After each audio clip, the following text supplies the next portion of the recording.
Assalamualaikum warahmatullahi wabarakatuh.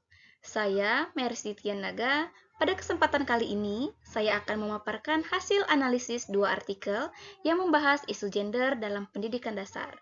Di mana artikel yang pertama berasal dari jurnal nasional yang terakreditasi Sinta dan artikel kedua dari jurnal internasional yang bereputasi Scopus. Tujuan presentasi ini adalah untuk memahami bagaimana kesetaraan gender diterapkan di sekolah dasar, serta bagaimana hasil penelitian tersebut bisa dikaitkan dengan pengalaman mengajar dan materi dalam modul MPDR 5302. Artikel pertama yang berjudul Upaya Peningkatan Kemampuan Kesetaraan Gender Melalui Pembelajaran Berbasis Gender Sosial Inklusi pada Peserta Didik di Sekolah Dasar yang ditulis oleh Ngazizah dan rekan-rekan pada tahun 2022. Penelitian ini bertujuan untuk menumbuhkan kesadaran bahwa setiap anak, baik laki-laki maupun perempuan, memiliki hak dan kesempatan yang sama untuk berkembang dan berprestasi. Metodenya menggunakan pendekatan campuran dengan observasi, wawancara, tes, dan dokumentasi.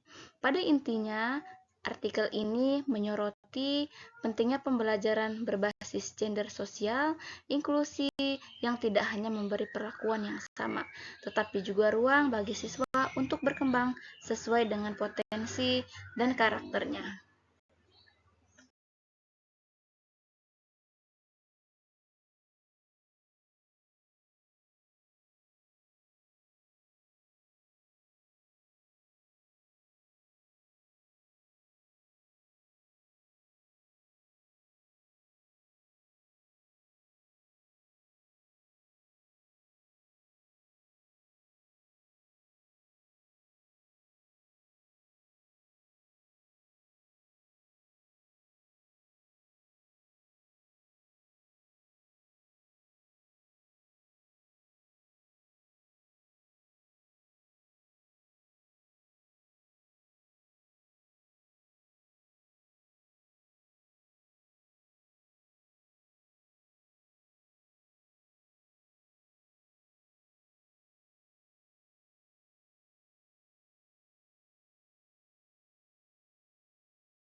Hasil penelitian menunjukkan bahwa dalam ranah kognitif, siswa perempuan cenderung lebih unggul dalam memahami materi pelajaran.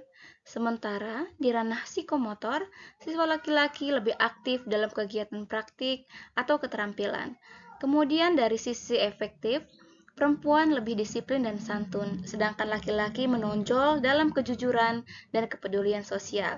Dari hasil tersebut, di sini peneliti menyimpulkan bahwa pembelajaran berbasis gender sosial inklusi membantu menciptakan suasana belajar yang adil, menghargai perbedaan, sehingga semua anak bisa berkembang tanpa merasa dibatasi oleh stereotip dan gender.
Selanjutnya adalah keterkaitan dengan pengalaman mengajar.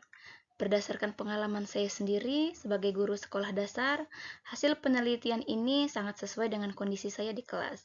Seringkali saya melihat bahwa siswa laki-laki lebih aktif secara fisik dan suka bereksperimen, sementara siswa perempuan memiliki ciri lebih teliti dan kuat dalam kemampuan verbal. Dan yang saya lakukan untuk menyeimbangkan hal tersebut adalah mencoba menerapkan pendekatan yang sensitif terhadap gender, seperti membagi kelompok belajar secara seimbang antara laki-laki dan perempuan. Kemudian, memberi kesempatan bergantian dalam memimpin diskusi dan menampilkan contoh tokoh dari kedua gender. Hasilnya atau dampaknya tentu sangat positif. Anak-anak lebih percaya diri dan saling menghargai serta memulai memahami bahwa kemampuan seseorang tidak ditentukan oleh jenis kelamin, tapi oleh usaha dan kemauan untuk belajar. Selanjutnya, saya akan membahas artikel yang kedua, yaitu berasal dari jurnal internasional dengan judul Teacher Judgment and Gender Achievement Gaps in Primary Education in England, Jerman, and US. Diterbitkan pada tahun 2023 di jurnal Social Science Research. Nah, penelitian ini berfokus pada bagaimana penilaian guru terhadap siswa dapat dipengaruhi oleh gender, dan apakah bias tersebut berdampak pada prestasi siswa. Studi ini dilakukan di 3 negara, yaitu Inggris, Jerman, dan Amerika, untuk melihat apakah pola bias itu sama atau berbeda pada tiap negara.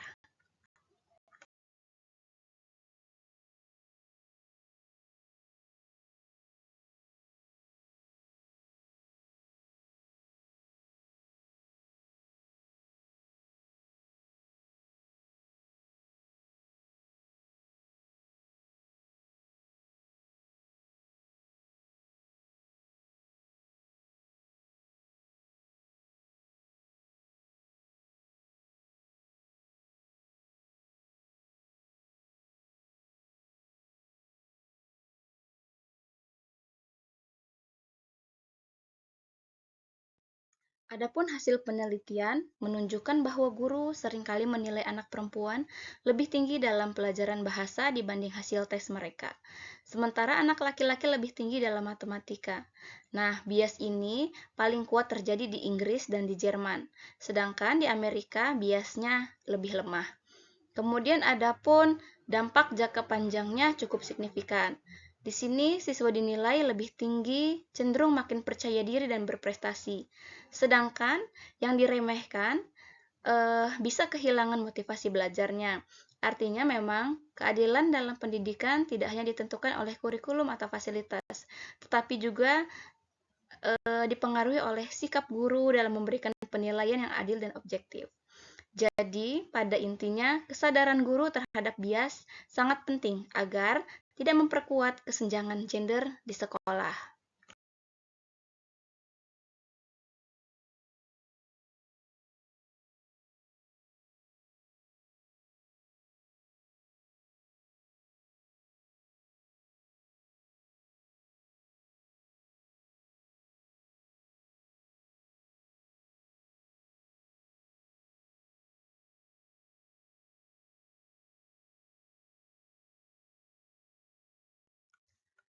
Pembahasan selanjutnya adalah keterkaitan antara artikel dengan modul MPDR 5302.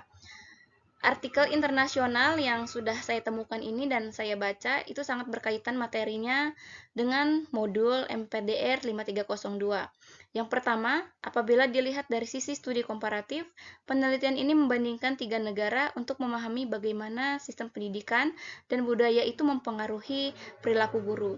Kemudian yang kedua, dari sisi penilaian dan asesmen di sekolah dasar. Artikel ini jelas menegaskan bahwa asesmen objektif dan transparansi, karena penilaian yang bias itu tentu dapat memperkuat ketimpangan gender. Kemudian yang ketiga, dari topik kesetaraan gender, tentu saya belajar bahwa kesetaraan tidak hanya dijamin lewat kurikulum, tetapi juga kesadaran guru yang melakukan refleksi. Kemudian yang terakhir adalah konteks Indonesia. Artikel ini mengingatkan bahwa Seorang guru perlu memahami adanya bias tidak sadar. Seringkali guru memang tidak menyadari melakukan bias tersebut. Kemudian, pentingnya menggabungkan penilaian subjektif dan objektif agar hasil belajar siswa itu lebih adil. Jadi disimpulkan di sini bahwa kesetaraan gender di pendidikan dasar itu perlu didukung oleh guru yang sadar bias dengan sistem yang adil dan lingkungan yang inklusif.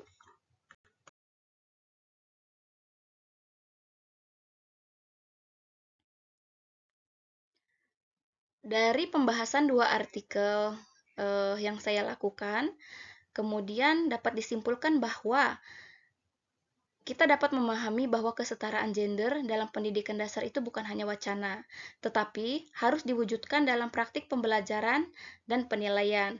Di sini, kita sebagai seorang guru tentu memiliki peran yang sentral, yaitu memiliki peran yang bukan hanya sebagai pengajar, tetapi juga sebagai pembentuk karakter dan pola pikir bagi siswa kita.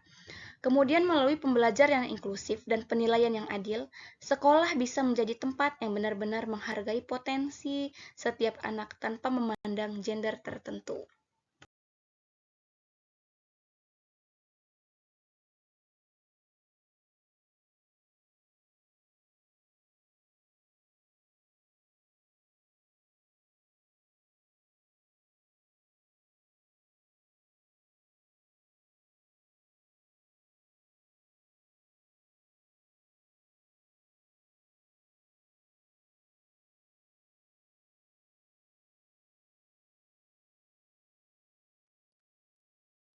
Demikian presentasi saya. Terima kasih. Wassalamualaikum warahmatullahi wabarakatuh.